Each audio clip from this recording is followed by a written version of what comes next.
We were funded in 2005 by 3 partners originally. Now it's 5 of them.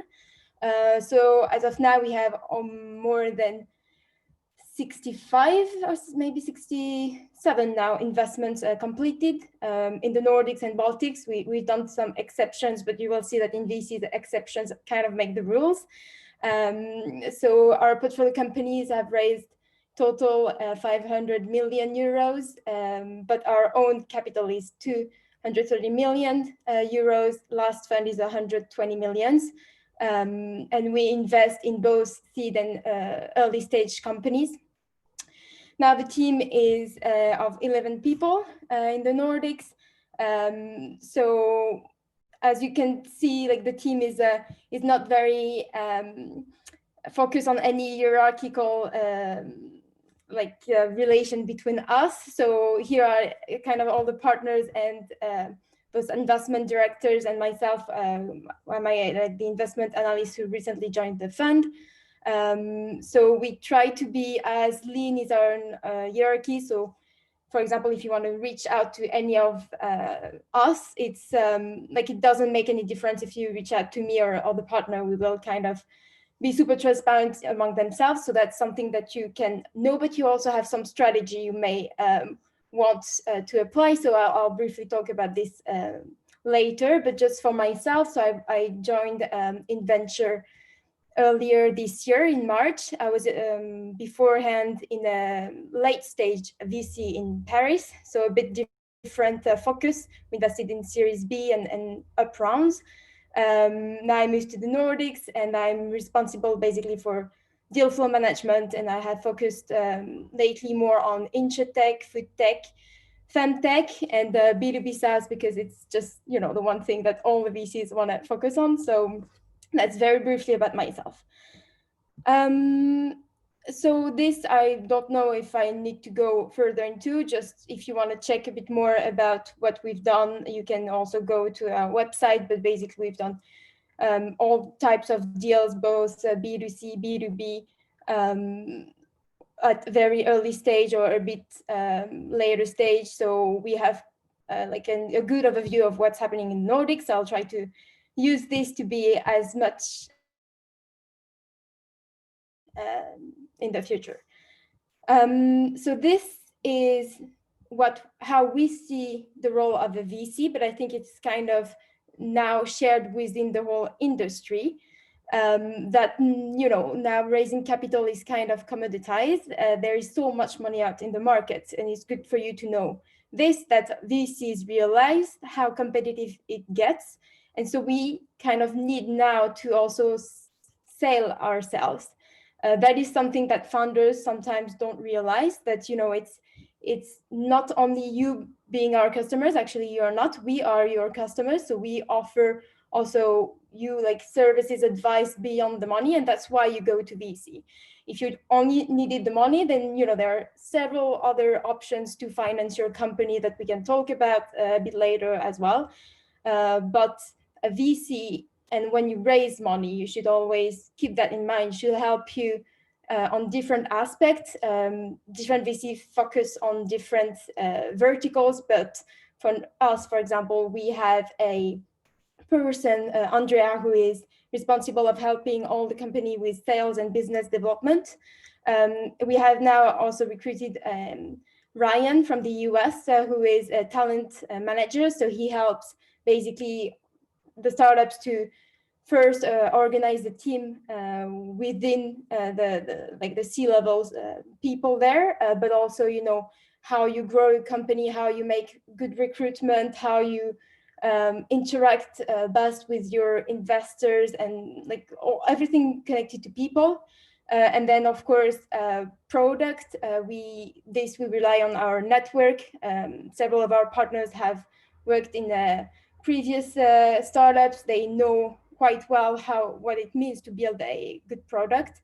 And then of course access to financing, because when we invest, for example, at early stage, we at least at InVenture, we say 70% of our money to follow on rounds, meaning that we want to keep the relation with our portfolio companies and and help them also find the good investors to progress. So that is what we offer. That's what I think now all founders can expect from a VC, or should expect from a VC to help with. So that is just a broad introduction about how we see it at InVenture and how actually it also reflects the whole industry.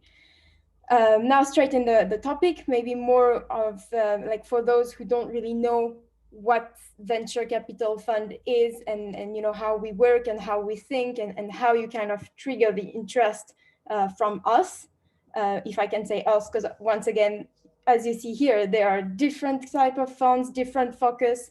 Some invest super early stage, some are more later stage funds, some are completely local, others are investing across Europe or across the globe.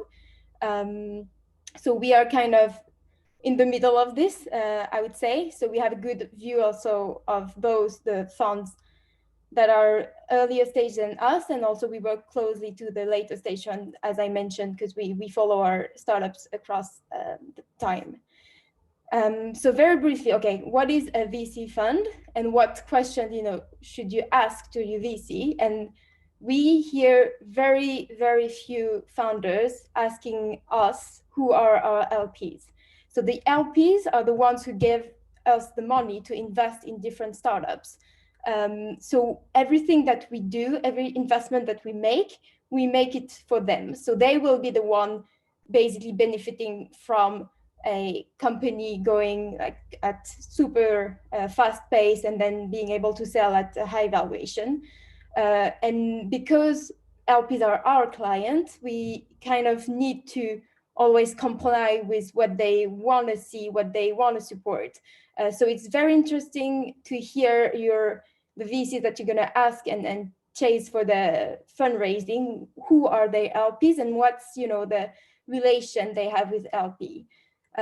Because, and we will see it just after, like the way you relate to your LPs makes it more or less flexible for funds to deploy capital given time, and also across industries or across geographies. So you don't want to have a VC, and that happened to one of our close funds recently, ending up, like signing the term sheet and stuff, and you think you're ready for the fundraise, and all of a sudden, the LPs don't want you to do the investment. So you have no choice. You have to, step back from all what you've been building so far.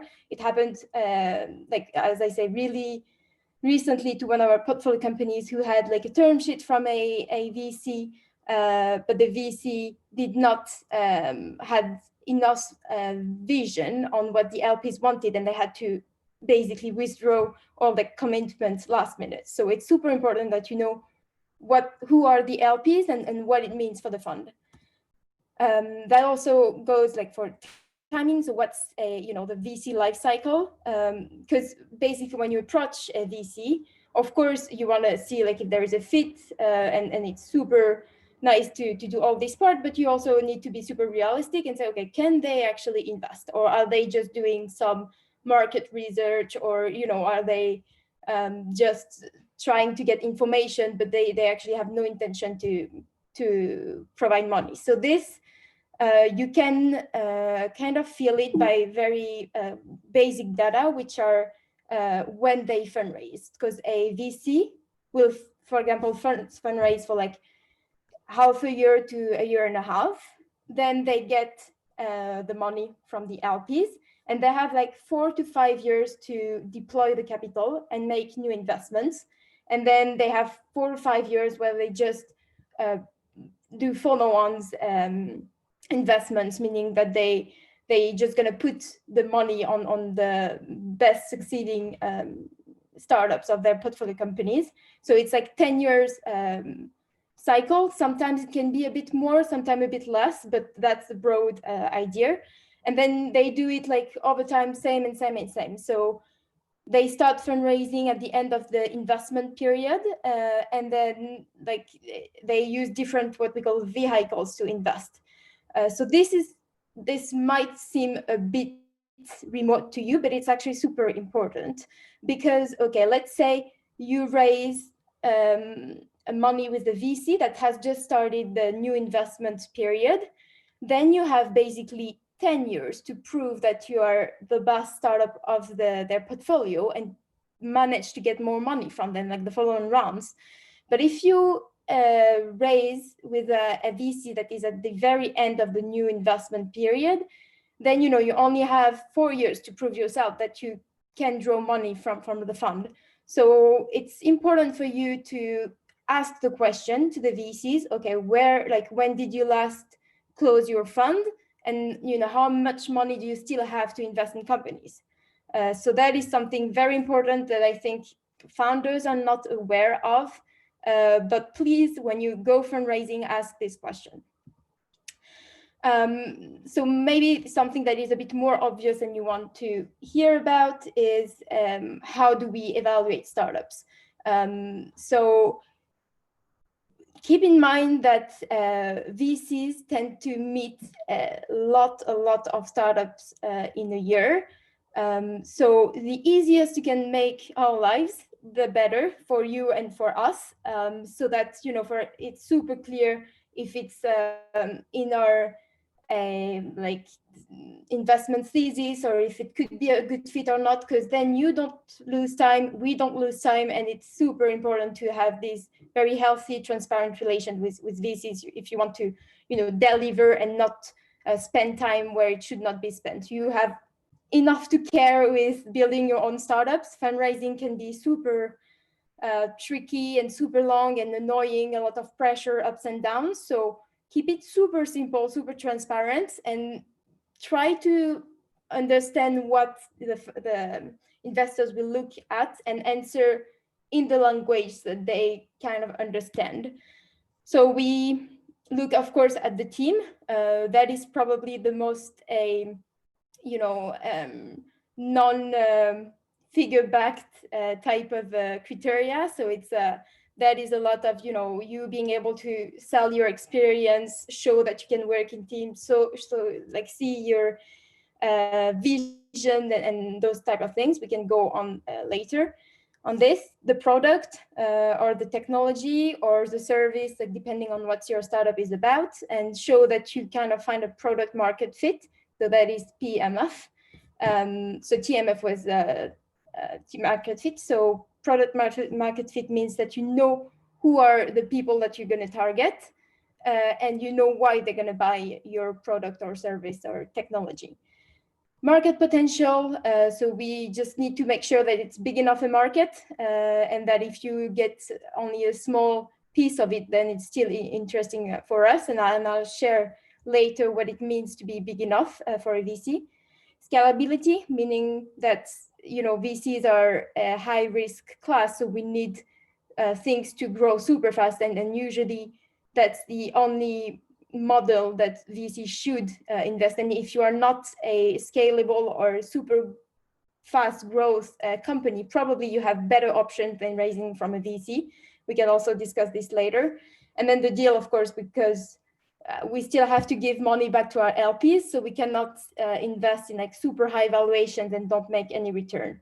So for you to understand what it means for us to be big enough, so let's say we want to return 3 times the money we invested. So it means that over basically 6 years, let's say the average of how long you're going to be there, we want a growth of 20%. And if we reach that like pace, and that translates into valuation, then we can reach our return. So that's the idea of what you should ideally see. So not going to expand too much on this, just to say we take high risk for high return. That's the mentality of the VC. And that gives way, and this is, I think, super important also for you to understand. So we invest in, let's say we invest in 20 companies. We know that, 50% of them are going to fail. So that means that we will lost between 20 and 50 million, depending on the ticket side. We know that like on average, 25% will return an okay 2-time investment. So let's say now we have like 25 or 40 million that is returned back to us. But then that means that we have basically 5 companies that need to compensate for all the others that we lost, basically. So they have to return 260 million for us to be able to fulfill our goal of 3x return. So that's why, you know, if we, let's say we own around 10% of the company, we need the 5 companies to be worth at least 2.6 billion euros. So that gives you kind of the mentality where a VC fund is, meaning that for us to feel comfortable to invest, we need to believe that your startup is going to be able to repay at least for all the fund. So we need to make this bet, because we know that, as I say, 50% is not going to happen, 25% is not going to be like super great. So we need to believe that your startup is going to repay for the whole fund. So for us, for example, we had 120 million. So we need to believe that your startup is going to be a unicorn, basically, to invest in. That's kind of the ideal vision that we have. And that we can also talk later if you're interested, but as I say, like, not all startups should raise VC money. You have a lot of other ways to finance your startup. Some are completely bootstrapped, so it's like customer revenue. Some are raising with private equity funds. You can also take debt, rely only on angels, do crowdfunding. Some like manage to have a lot of public money that is enough for them to launch the company. So there are a lot of different options, and some of them also allow you not to dilute your ownership within the company. So that was just a brief idea of like how a VC works and how we think about it. Okay, that I can tell later on. I'm just checking if... okay, so Thibaut, the end investment period for InVenture, we are in the middle basically of our new investment process. So we still have 2 years to go with the new investment. And then, so exit and follow up. So we do either like follow on rounds when we want to stay with the company, but this is the same phase as thinking, okay, when do you actually exit? So either you put more money, or, you know, it's a new round and you decide to sell your shares. So it's like what we call secondaries. So every new round that is raised after the first investment, we have the choice to either not do anything or do like our pro rata and keep our stake in the company, increase it, or just sell and exit. Okay, this is a question I will answer later, and that's also coming after. Ami, how much time do I still have to share like the other topic? Yeah, I think we still have 20 minutes for that. Yeah, so we're good. Yeah. Perfect. Okay, then I can go on, and that's gonna answer a bit your questions. So, okay, now let's say tomorrow you want to fundraise. So what do? First, you create a story. That is super important. Again, we meet like thousands and thousands of startups every year. We need to be interested in it and understand very quickly what you're doing.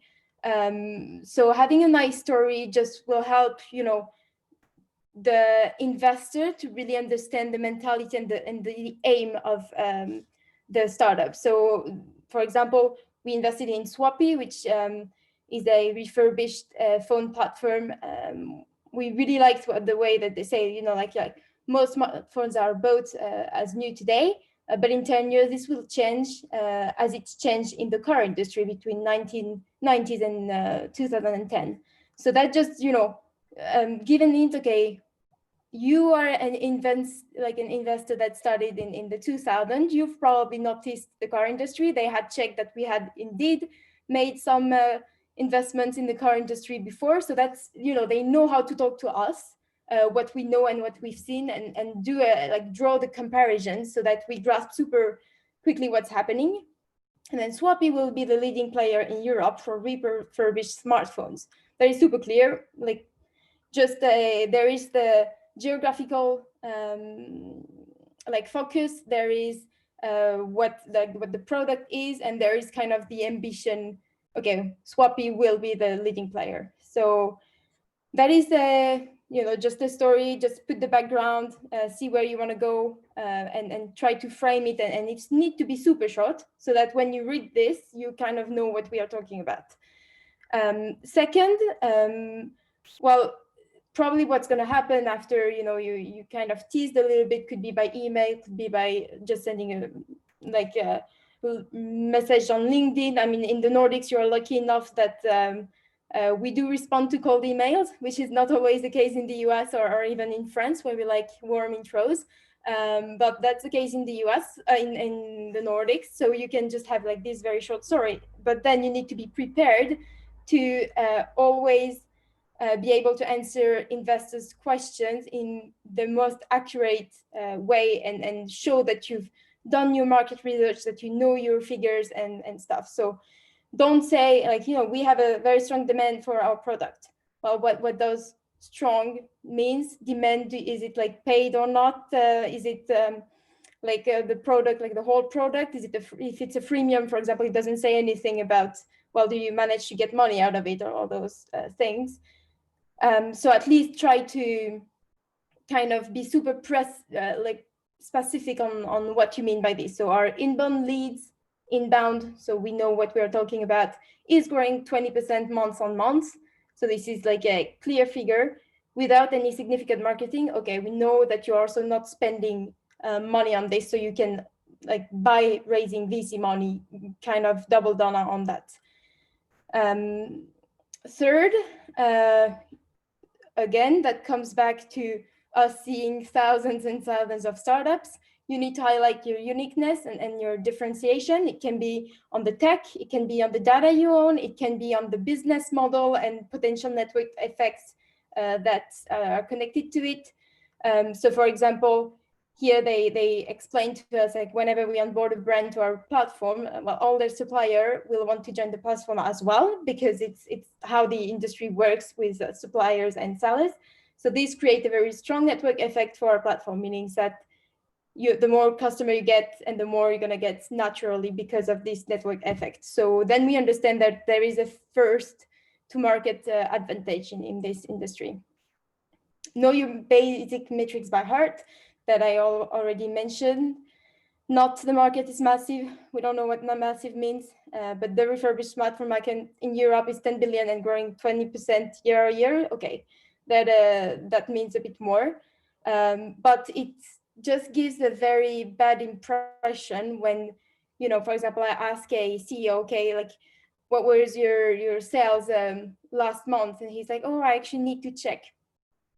Well, I mean, you should be aware of how your startup is faring at all time. And I mean, especially if it's the top line, like, this is what you want to see. And so please do revise your basic metrics. And sometimes it's not easy to keep them in mind and having it up to date. And also, investors may be a bit picky on what metrics you show. Sometimes, you have the let's say quarter on quarter growth, and they want the month on month growth. So be also used to doing those quick math in your head, like what it means to them if you need to comply by their own ways to assess startups. The go-to-market strategy, that's how we also decide on whether we feel comfortable with a startup or not. Do they know already who they're going to target first and how? That is just a proof of you being mature about your market and about your product, and seeing how you're going to penetrate the market, basically. So it could be in terms of, okay, what type of population you're going to target first, and why it's going to made some other groups that you want to target in the future also become more than only early adopters, and which geographies you should focus on, which also type of businesses if you're in a B2B. So everything that shows that you have a clear understanding of who will be the easy one to buy your product versus what would be a bit more long term, and you being able to say, okay, we're gonna first focus on them, sell this way, with this pricing at that space, because we know that they want this, this, and this, and that will allow us to collect data on that, meaning that we can then enter this market, sell to those people with a higher pricing, and then, kind of draw the path of what your market want. And then, maybe last thing is just practice your speech, practice also the way you answer to questions. We are sometimes of surprise on how founders react. So from really personal experience, often we have, for example, let's say a CEO and a CTO on a call, and the CEO is speaking on his own during 1 hour, going through his pitch deck and being super excited about his product, but never asking if we have questions, if we understand the thing. Like sometimes you try to jump on something and he just, yeah, and like go on something else. And then, there is no interaction. So the pitch is like mastered in the sense that they know what they want to tell us, but they don't know how to listen to us. And then also the CTO is sitting here and not even talking. So just think about it, like what impression it gives that you're not listening to people who could be interested in your product, so investors, but what about, potential clients? Second, you don't seem to work well into teams because the CEO has been talking the whole time and the CTO is not even with the video on it. So then if you don't think that or she doesn't feel comfortable talking, then don't put him or her on the call. And like no invitation to build a relation. And remember that in the end, when we invest in a company, we work hand in hand with the team. So we want to start building a relationship of trust as early as possible. So the only way for you to do it, and especially now that it's a lot of online and you don't even feel, the warmth of people, you see them on the screen, it's much harder, and we are aware of this, like how you build a relation. But the only way is to practice with different people, be ready to answer questions coming from very different backgrounds, because you're going to meet both like partners, but also analysts. So maybe analysts are super aware of what's happening in the market, but they have little experience on how, you in the real world, like kind of scale a company. So they might be more asking very metric questions and very market questions, when partners don't have time to be aware of all your competitors and stuff, but they have a super good knowledge of how you build a startup, what's the team atmosphere that needs to be there, like how a CEO can be. Like, of course there are multiple types of CEO, but they will probably be a bit more pushy on this. So that will lead to very different audience, very different questions. You need to be able to round your speech around and adapt to your interlocutor, if that makes sense. So this maybe for more later stage startups, when you start to have metrics, you can also play around and show that you understand what you need to focus on to be able to scale a business. So you don't want to like share a P&L and then like an Excel sheet with 10 pages and all the details, and like it's not necessary usually at the beginning. Just understand, what are the 1 or 2 metrics that if you shift them a bit, then it has a huge repercussion on your top line, for example, or more profit. So you need to understand what you need to focus on, so that the VCs also trust that where you're going and what is important and what you're going to put your whole energy in. So I get this, we don't need to do an exercise. This was more for you to practice, but I think it's better if we have a Q&A at the end. So we can go through the fundraising process very quickly, but just this is for you to understand that it's going to be a long journey.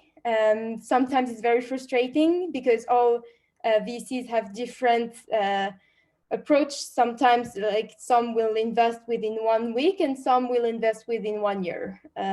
So you need to understand also, as I mentioned previously, based on how far they are in their fund deployment, how they work as a team, how responsive they are. Sometimes it's just bad timing. You have like a wonderful product, but you send the pitch at the time where we are actually investing in 2 other startups. So we are completely overwhelmed by other processes, which doesn't mean that we are not interested in your product, but it's just like bad timing. So this you should also be aware. And that's what makes it super difficult because then you need to align all the processes, not knowing what's the reason for some funds being very slow at answering and some other being super fast. So you need to dedicate time to it. And that's like in the Incredible Health CEO who mentioned like how much they focused on the fundraising, even part-time of their work just to be able to raise the 15 million that they raised from top-notch VC. So that's how your timeline should look like. You close, and whenever you close a deal, you need to anticipate for the next round, basically. It can be just, keeping in touch with VCs that have told you when you were raising the seed round that, well, it's too early for us. Then you know that probably you could reach out to them in Series A. So have a list of them. Try to keep in touch with those VC. There are multiple techniques to do it. You could have, for example, a kind of a newsletter where you keep in touch and give like major information every month or every quarter. It can also be only like sporadic catch-ups. Just, sometimes have a lunch or a coffee with one of the VCs that you think could help you in the future. Like always kind of breed a relationship with the ecosystem so that people have heard of you or known you for a few months/years already when you ask them the money.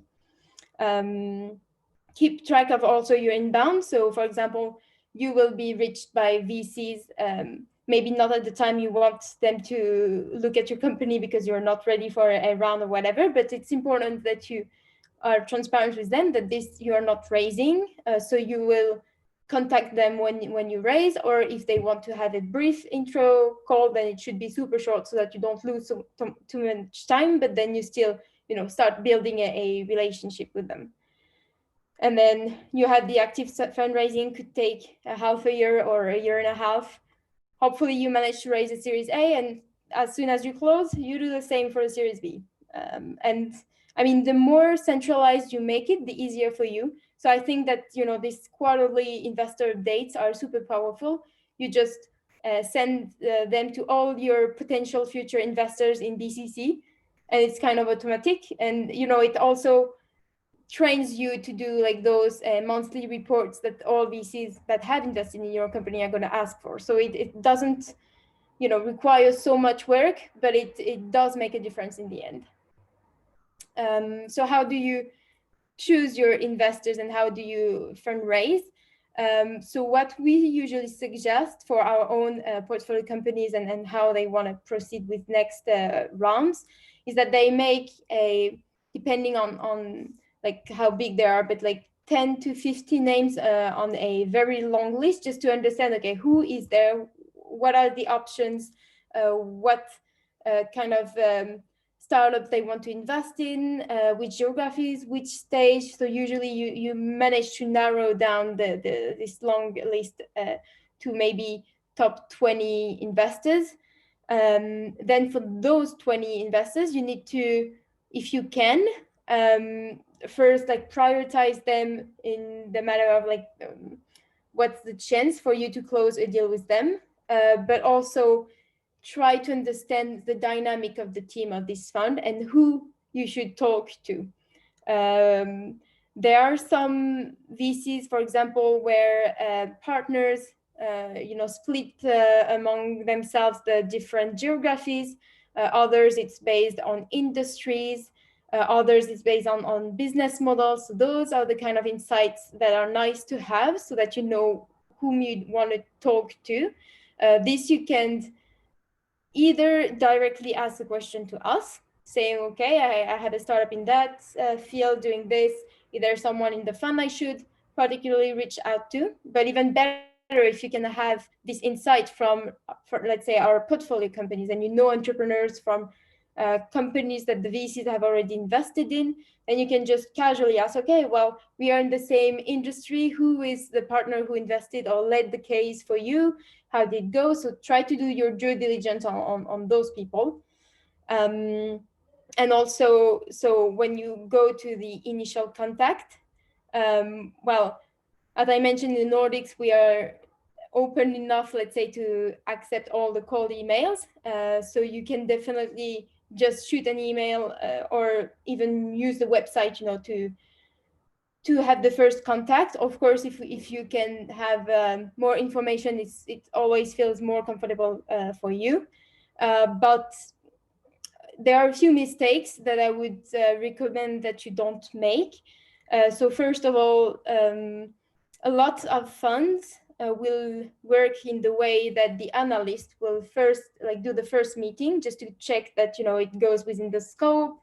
It's the right time for us to start a discussion with the startup, try to understand a bit the market opportunity, and be able to do a 5-bullet point to the partners. And I mean, some entrepreneurs can find the exercise a bit boring or time consuming, and sometimes let feel the analyst that, well, actually, I don't care talking about you, I want to talk about a partner. I mean, that's fine. I also understand, for example, I'm in my mid-20s. I'm not expert on any industries. I've just seen a lot of stuff, but I have no expertise or whatsoever in like a very specific segment, when entrepreneurs have worked for 20 years on those, So I understand that there can be a bit of frustration. But first, do you really want to give the impression of to the fund that, well, I only talk to important people? What kind of friendliness is this? Thinking that you're going to work with the whole team after, if we do invest. And usually analysts are also quite involved in doing the market research for some portfolio companies, or fixing some stuff. For example, I quite involved in everything connected to France, because I'm originally from Paris. So when we have companies that want to expand there, I use my personal network to help them. So you never know in the future who you will work with. So try never to feel make someone feel uncomfortable. And second, you can also see that as a warm-up kind of introduction. Do you really want your first meeting with the fund to be with the partner, where a small mistake will be easily punished spotted, let's say, by the partner, which is not always the case with analysts, where you can also ask all the questions to an analyst, and you won't feel stupid, because we are used to people not even knowing about VC, because we reached out to all kind of entrepreneurs. So take the advantage of having this first round to ask, okay, what's all the questions that I mentioned, when did you last raise your fund? Who in the team is looking at this?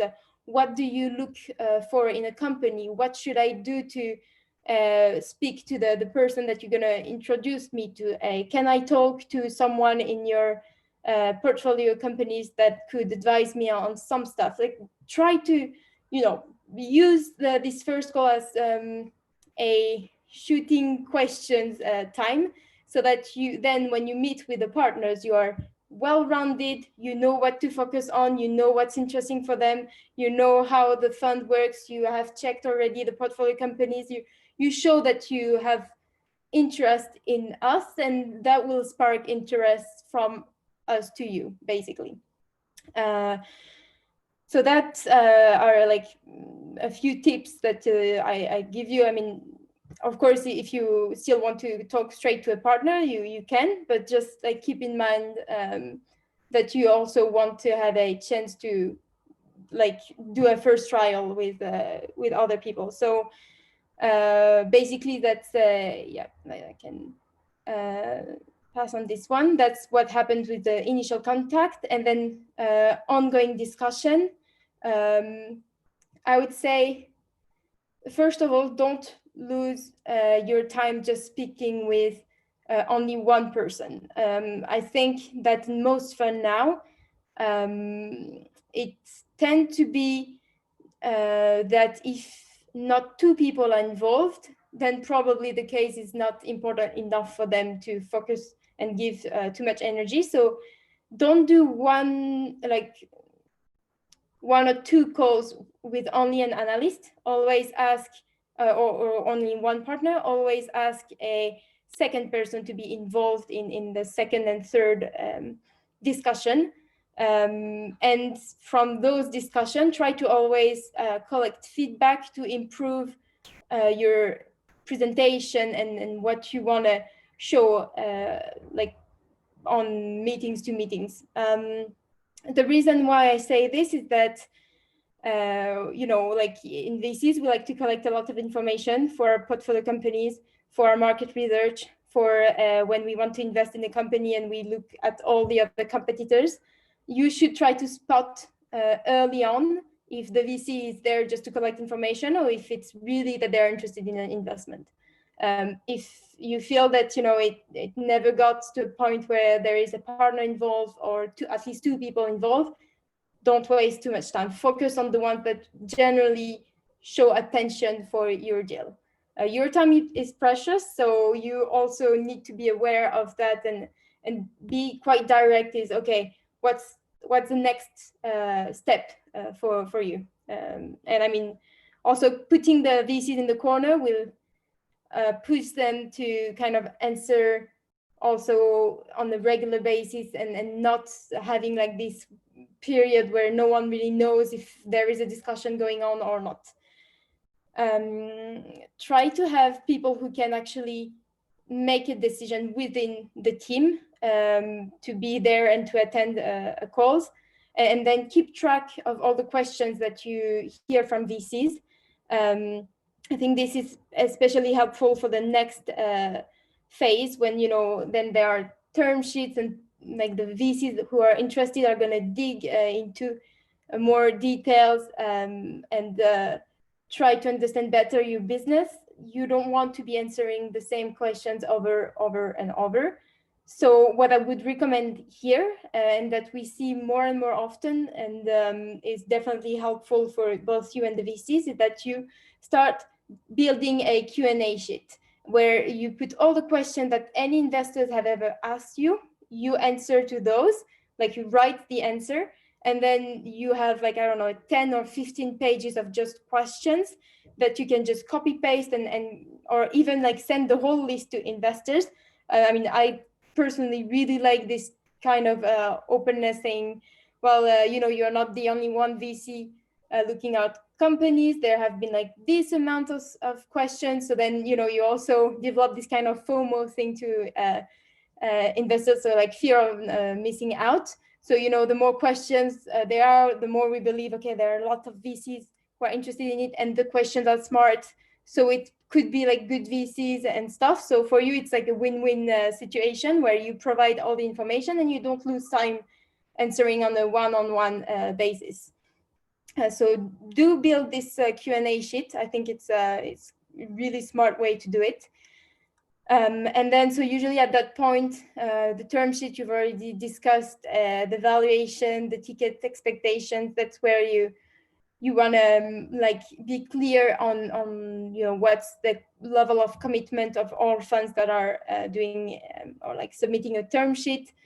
Understand also like if they want to take the whole round or if they want to co-invest or if they want to lead and have just a follow of VCs, or like try to really understand like the expectations from the VC and what are the terms and this. I mean, I'm not going to dig into this because it's probably too early for you to now consider those, but there are some term sheet terms, and I can send you the link also to some very interesting articles about it that you should always check to understand also how the team work with their portfolio companies.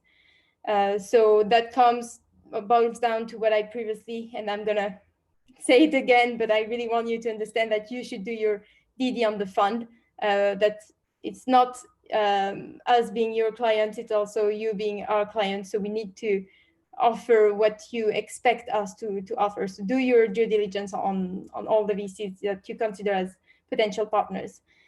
And then DD, it's usually like very classic process. They will probably hire sometimes a tech expert to do a tech DD. Some will do like legal DD. Some will do financial due diligence. So depending on the stage of your company, it might be a heavy or not process. Just always keep in mind that as long as the like final investment sheet is not signed, even if you're well advanced in the DD, you are never ever 100% sure of the fund finally committed. At this point, they still have the right to pull out of the investment. And again, that happened to us very recently. So be careful of that. That is just to give you an idea of the reasons why we pass on a round. So because we are not a pre-seed fund, but already like seed and early stage funding fund, what usually happens is that, you know, we are being approached by startups that are too early or don't have any traction. So that's usually the most common things that we need to pass on, because it just doesn't fit our investment thesis in terms of how, like, what stage do we invest and how do we expect the fund to fall into our agreement with our LPs. Market is usually either the market is too small. So for example, last time we had something about like a cricket player or like, you know, like very niche things that if you want to really build this thing, there are beautiful products to be built, but it's probably not big enough a market for VC. So then you have all these other options to finance your company. So market can be this, can be so too small, too niche, can be too complicated, can be crowded market, just can be also, you know, not our own expertise. If it's a company where your clients are biotech or like big biopharma companies we have no network in or no knowledge about, then we might not want to be your partner, and you should probably go for another VC. Not the focus for the fund is more in terms of technology. What we don't do, for example, crypto, we are not focusing on this at the moment. Some technologies that we decided not to dig deeper into. Revenue model, that's a lot of, for example, social medias that have not found really a way to make money out of their like business. So that is something you really need to show your investors, that you think of how you're going to make money in the future. Sometimes, you know, it's true that you need to grow first, and it's more that you will get the money once you have enough subscribers, especially in B2C. It's very common that at first, like, revenue path is not super clear. But then if you are in a B2C space, do focus on this, because that's, you know, still one of our main reason for passing on a deal.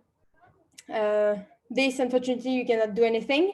If you are competing with one of the portfolio companies, there is no way we can do anything with you. And then this is like more internal stuff that you don't really need to focus on this. I see, Ami, do I have more time, or is that the sign that I should just go for Q&A? Yeah, I think we should move to the Q&A session right now, because we have quite many questions to go through. Yes. Okay. Well, or yeah, I can maybe answer questions, or I could also take the question, and then like if you want me to write something and answer, like, and then you can send the whole answer sheet to do the same Q&A as I just mentioned, and I'm gonna apply for myself the tips that I gave. I can do both way. I can start answering now, and also if we don't have time, I will just send by email the answers to the rest. How does that sound? Yeah. So let's try to answer as many questions that we can, and if we can answer, then can do that later. Yeah. So how long does it usually take a startup from very first contacting step to finally receiving an investment? So this really depends on funds. Some like it can take usually like 1 week to 1 year. I would say the average is like 2 to 3 months from like starting to really contact the VCs, drawing your all document in place, and then having the VC going through the whole process and validating all the stuff. Remember that all VCs usually function with a partner meeting could be usually on Monday. So if you send something on, let's say, Friday evening, it's never going to be discussed on the Monday following. So then it's going to be like a whole week before the team actually discuss your case. Okay, now okay, maybe I should actually start with this. What are some of the mistakes you've seen founders made when doing fundraising? So I think I mentioned quite a few with like the like making the VC uncomfortable if it's an analyst. I don't want to talk to you. That is not a good thing to do. To spend too much time with VCs that are not actually going to invest. So like we've seen when our own founders also like talking to tier one VCs when there was like probably no chance that they would make the investment. So also be careful on share the information that you share. What is private information? When do you also need to send the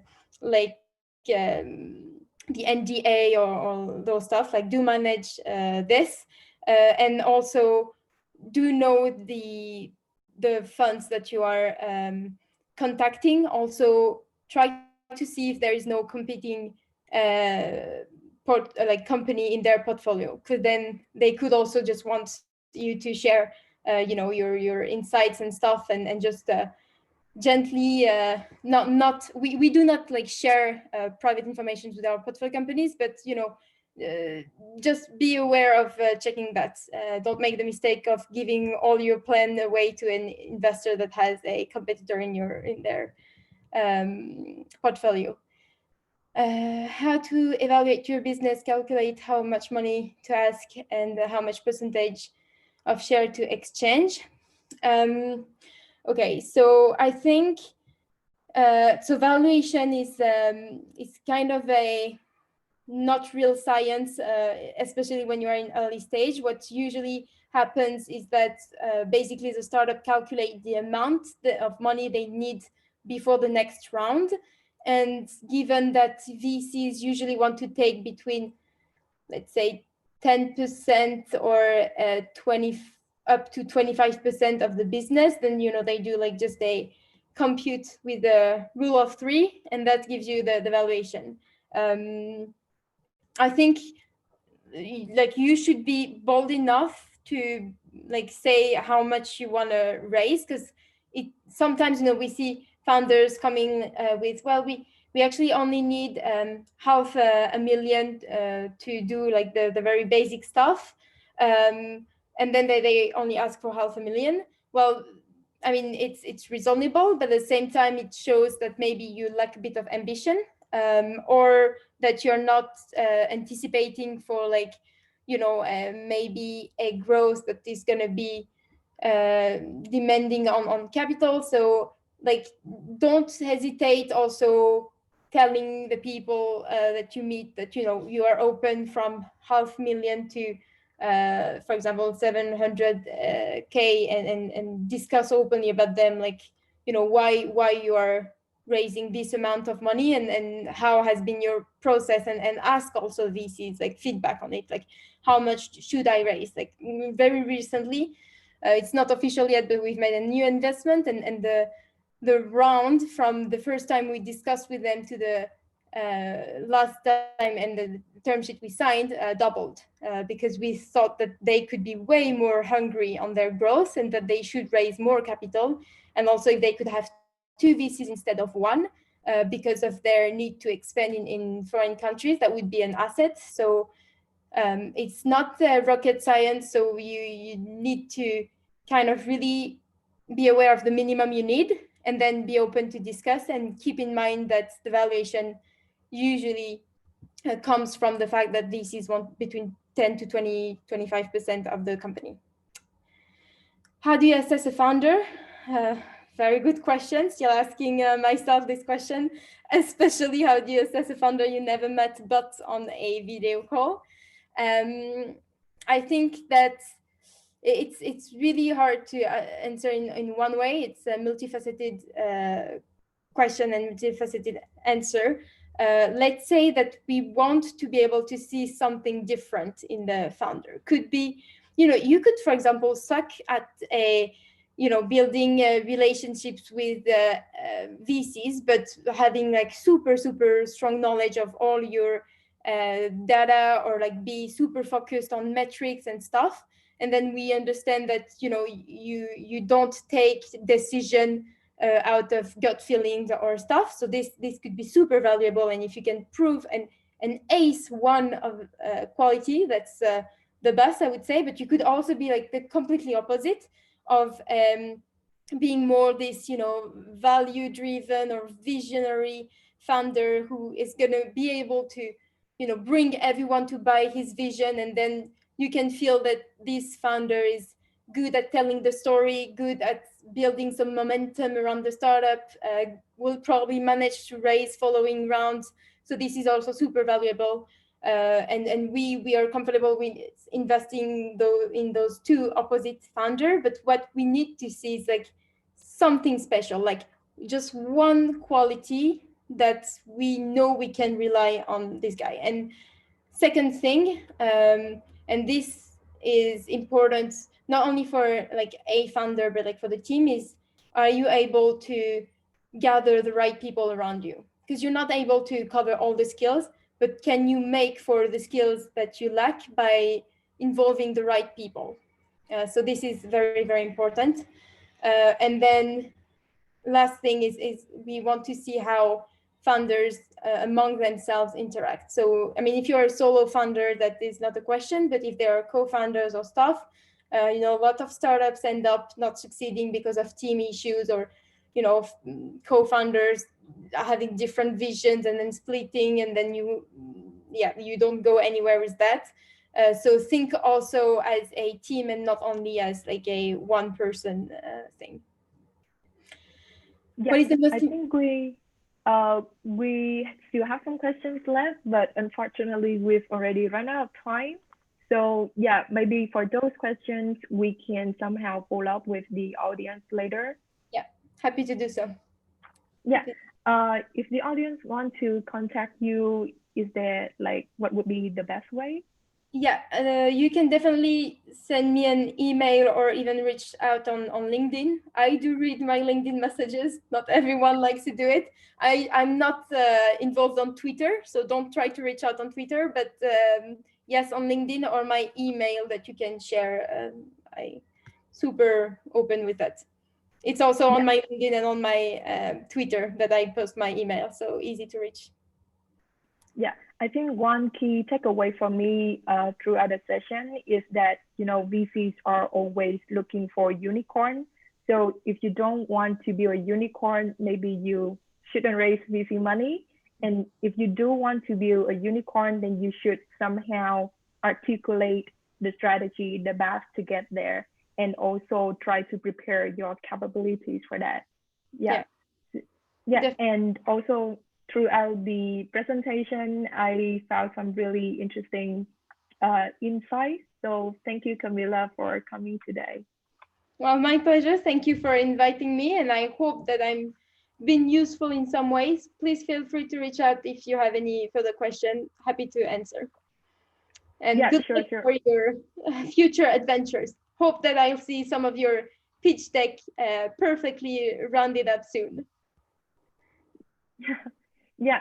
So thank you, Camila. Thank you for joining us. Thank you. Bye. Yeah. And as for the participants, we now have a special networking activity. So if you do want to join, then please stay on the line and I will send you a new link. Let me see.